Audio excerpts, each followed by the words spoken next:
Hi, good morning. Welcome. I'm really so happy you're here. The story I'm going to tell you goes back to my oldest grandson is Salman. How old are you? 30 something. I should say his capital, then I'll know. My daughter, my oldest, was getting married. And the house was Baruch Hashem, Satzakiton. There were children, little kids. And it was hard to have a decent conversation without being interrupted by Baruch Hashem, by a family. And so we decided, my husband and I, that we would take our daughter, Yudi, out to a restaurant in Manhattan. And we went to a place called the Dairy Planet. Do you remember the Dairy Planet, Olav Shalom? It was downstairs on John Street. I think there was a big fish tank when you came down. I don't remember.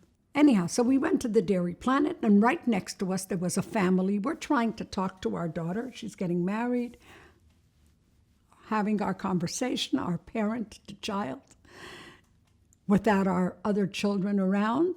We weren't being hit by spaghetti but then all of a sudden we were. There was a family next to us, and their children decided to play cowboys and Indians, they being the cowboys, us being the Indians. And they ran around our table, and we were hit with a few peas and carrots and other things, and they're running. I was very uncomfortable. I didn't say anything, but a little bit. Anyhow, they finished eating. We had our main meal. We were up to dessert. I'm telling you this for a reason. They were getting up to go pay. And the father of this family comes over to me and says, "Is your name Merle?" Man, I was shocked. Merle is a name that my family calls me. And very close people from then. I said, "Yeah. Are you my long-lost brother?" He said, "You don't recognize me?" I said, "No, I'm sorry." He says, "Okay, I'll tell you who I am." He said, my wife and I were at Harvard in Boston, and she was having a baby in June, we thought. And in May, we saw that something was happening. So we decided to go to New York. We'll make it, because she's not really having a baby now. We'll make it to New York. And we got into the car in Boston. And when we got to New Haven, we saw that we're not making it to New York. We didn't know anyone, but if you know a Lubavitcher, you know somebody in the world, everywhere in the world. My wife went to school in Elizabeth, New Jersey, at Bruriah, I think. And Shana Karlbach went to school there. And we called Shana, and we said, "Do you know anybody on the road between Boston and New York, preferably in Connecticut?" She said, "Yeah, my cousin Merle lives there." She gave us your phone number. We called you. Then I started to remember.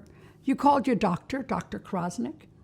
My wife went to the hospital. She had this little girl, the one that was the cowboy to our Indians. And I stayed in your house for 3 days until my wife could go to New York, or 4 days, I don't remember. And you were wonderful to us, and it's nice to meet you again. I was so happy to, nice, and mazel tov for all the other births, and sei gesund, and that was it, and he left. We then ordered dessert, and we didn't have much money, that hasn't changed, and we ordered blintzes, because blintzes come with 3 blintzes. So we figured a blintz for my husband, a blintz for my daughter, a blintz for me. Give me a guess who ate all the blintzes. But I don't want to say not nice things about someone else. Of course it was me. And then we went to pay. It was $3.50 for the 3 blintzes. It's a lot more expensive today. And we went to pay. When we went to pay, they handed us our bill. Do you know for how much the check was? $3.50.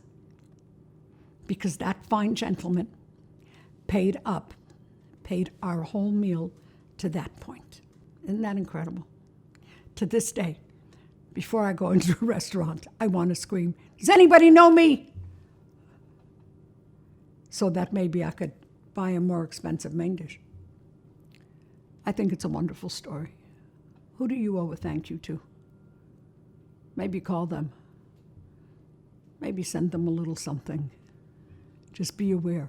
Remember, we start our day with Meida Ani. Hashem gives us back our neshama, not someone else's.